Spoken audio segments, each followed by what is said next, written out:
Welcome to this video today. We're going to explore a little bit about the Israeli-Hamas war and the wider implications for the rest of the world and the region.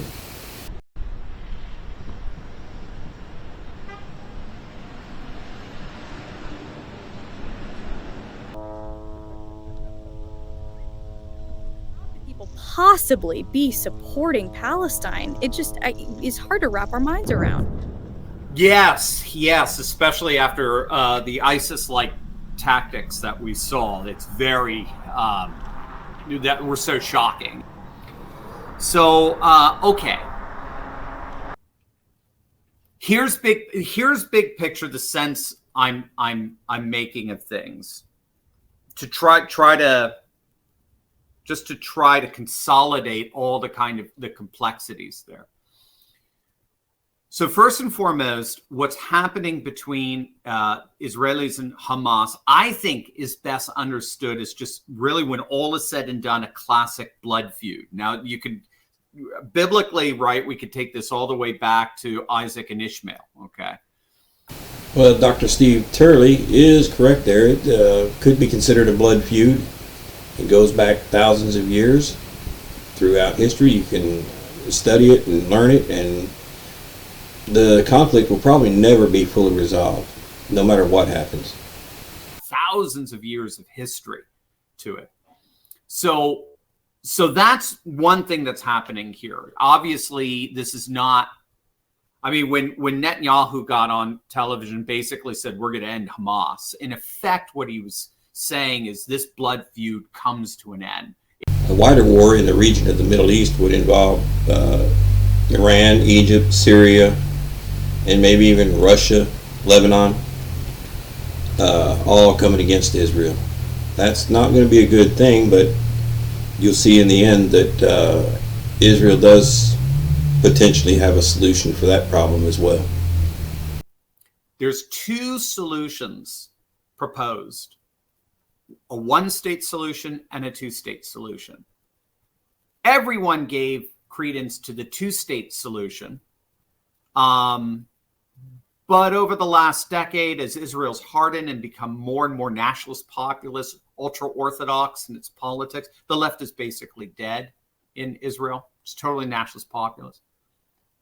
The West has recognized that the two-state solution isn't going to happen. The two-state solution would give the Palestinians their own sovereign nation. It would return to them the land that Israel annexed back in 1967 after the Six-Day War, such as Gaza, West Bank, and East Jerusalem.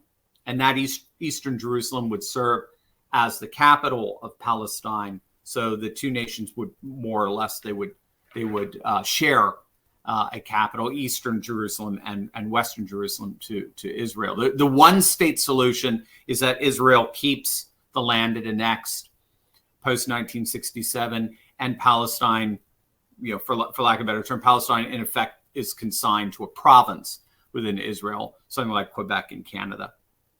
Israel's stated goal is to destroy Hamas completely, eliminate the threat totally. This may include them having to go against Hezbollah as well, and it may involve the wider conflict I discussed earlier. This week on Christian World News, the war in Israel. As Israel seeks to destroy the terror group Hamas, the Iranian regime is orchestrating more attacks behind the scenes. The United States has sent warships to the Red Sea, to the Eastern Mediterranean.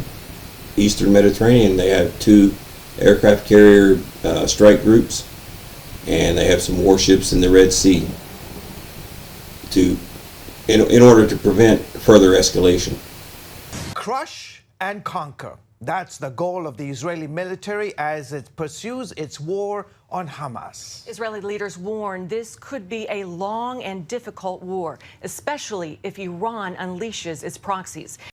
Middle East expert Avi Melamed says Hamas is part of Iran's master plan to destroy the Jewish state. The Iranian regime, to that end, has created what we call the Ring of Fire, meaning creating armies of terror around Israel's neck, in Lebanon, in the shape of the Hezbollah, in Syria, in the shape of Iraqi, Afghan, and Pakistani Shiite militias, And the last component of that ring is Hamas and Islamic Jihad in Gaza Strip.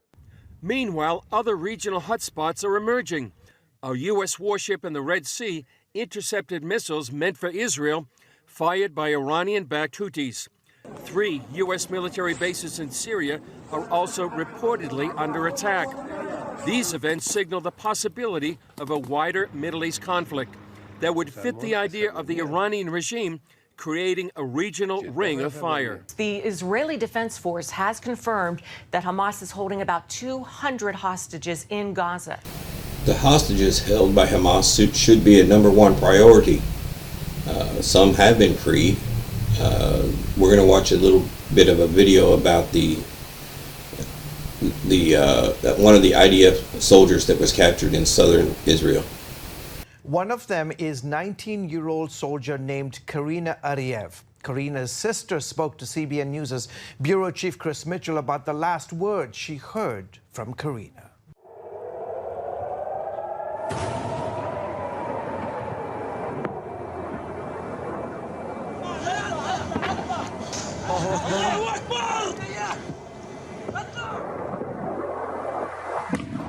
I could hear on the phone that something is wrong. I heard bombings and screaming and people crying, and she told, we're bombed, we're in the bomb shelter currently, all the girls. At 6:30 in the morning, Sasha Ariev was awakened by a phone call from her 19-year-old sister Karina, an intelligence officer in the IDF. Terrorists from Hamas were storming Karina's army base along the Gaza border. It happened so fast. They weren't prepared for it. It was a planned attack. Major protests happen all over the world, including the United States, in support of the Palestinian people and literally supporting Hamas. And the anti-Semitism is grown worldwide exponentially over the last week. You're seeing these massive protests around the world, right? Massive protests, unlike you've never seen this before. Now you have to ask yourself one thing. If this is genuine, which I think it is, I do think it's genuine, these massive protests that we're seeing. If it isn't, or if it is genuine, then Israel's got a problem, because that means they're about to be thrown under the bus by the military-industrial complex. You simply cannot sustain support for this kind of war when you already have anti-war sentiment at levels that were at the peak of something like the Vietnam War or the Iraq War. You never even seen protests of this scale during the Iraq War, or maybe towards the end of it you probably did, but nothing as worldwide as what we're seeing now. So what that means is that Israel's going to be left in a predicament where it's going to be fighting a war on 3, possibly 4 fronts. We're talking about Egypt, Gaza, and I know Egypt's still a long ways away, but Gaza, Lebanon for sure, which pretty much all the foreign nationals have exited and or are being extracted as we speak. Canadian military planes are heading there right now to pick up their people. And of course, Jordan, possibly in the West Bank. Mark Levine talking about the Samsung option. Let's just see what he has to say here, shall we? This is fairly important. This is what we've been saying. This is actually a few days old video, but he echoes what I'm saying here. If Israel is going to face annihilation, you think they have those nukes in there to collect dust? I'm not even encouraging anything be done. I'm not even saying nuke them, nuke them, nuke them. I am saying Iran needs to understand, and Hezbollah needs to understand, that if you think you're going to wipe out these people, you're not. And so we have to deal with reality. And reality is that America's involved in this. America, I said they're going to drop them. In my opinion, they might. I don't know. I have no idea. I'm the only one bringing this up. I just wanted to show that. I mean, he basically says the same thing I do, in that we could drop them. And if we do drop them, then they'll have no other choice to use nuclear weapons. He's correct. The United States may drop the support for Israel in, all-out military without, and let them fight this on their own. United States is going to have a hard time fighting a 3-front war, because we're still involved with supplying Ukraine. We've got China on the rise, and now Israel, I think we're going to be spread a little too thin. One of our fine congresswomen posted a tweet online on X in complete support of Hamas, and it appears in a video that I've seen that she was inciting the crowd outside the Capitol building to go inside. When is the DOJ going to file charges against her? Is she going to be impeached? What are going to be the ramifications?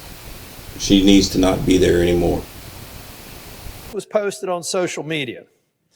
It reads like false statements that we've seen from Hamas and other groups who want to foment hate and death in the region. It reads like this: Israel just bombed the Baptist hospital building, killing 500 Palestinians, doctors, children's patients, just like that. That was within an hour or two of the bombing, before we knew anything, before any of us could have possibly had a secured briefing, before we'd gotten an assessment from the President of the United States or any of our intelligence sources here, before we could go down to the skiff and actually understand the details, that statement was made. Now, you'd think that'd come from a member of Hamas, but it came from a member of our Congress.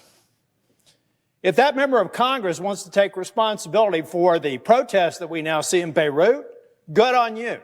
Ladies and gentlemen, first off, this has to end. Let's work with facts. If you like this video and want to see more like it, please like, share, and subscribe. Thank you for watching.